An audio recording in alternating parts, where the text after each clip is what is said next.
Hi ladies, my name is Ainsley Bailey and I want to share something that the Lord showed me a while ago when I was struggling in the area of comparison, and I felt like I had to be perfect. I felt like I had to compete with other people around me, and it's hard enough as a woman, but being a pastor's wife makes it even worse. And I remember one day the Lord showed me I was climbing this ladder, and I was climbing and climbing and climbing, and I looked around me and I saw that there were all these Christians climbing these ladders all around me, and the higher I climbed, it felt like the higher everyone else would climb, and I just couldn't keep up. And then I felt the Lord tell me to let go of the ladder. And as I let go, I just remember I felt like I was falling really, really far, and I landed flat on the ground. And as I lay there, I saw all these people just running towards me, and I saw that they were people that were far from God, and they were coming towards the light that was coming out of me.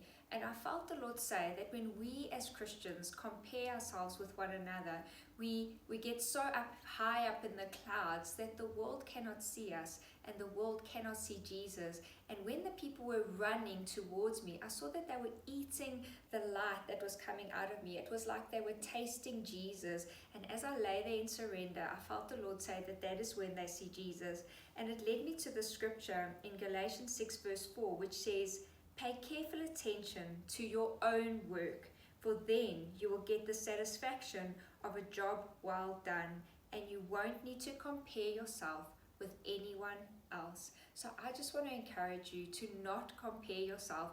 And I wanted to read another piece of scripture, which is in Luke 10, and it's the story of Mary and Martha. And for us as women, we often find ourselves being Marthas. And even while lying there, I realized that I can still be a Martha. Even though I'm lying in surrender to my King, I can still be a Martha in my heart, and I can still be a Martha with all the things running around in my head. And with Mary and Martha, we see that it says that now as they went on their way, Jesus entered a village, and a woman named Martha welcomed him into her house. And she had a sister called Mary, who also sat at the Lord's feet and listened to his teaching. But Martha was distracted with much serving, and she went up to him and said, "Lord, don't you care that my sister has left me to serve alone? Tell her to help me."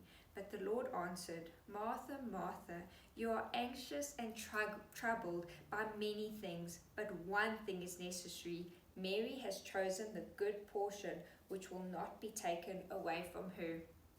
And in our hearts, we can still be like Martha. We can still be distracted and anxious by many things. We can still be disillusioned and disappointed. We can still have disbelief in our hearts, and we can still be dishonoring to those around us by speaking to the Lord and saying, "Lord, this person isn't helping me." And I want to encourage you, if you find yourself in this place where you're comparing yourself or you're climbing up in the ladder, let go and surrender. But also, if you do find yourself sitting at the Lord's feet but you're still distracted, I want to encourage you to not look down but look up.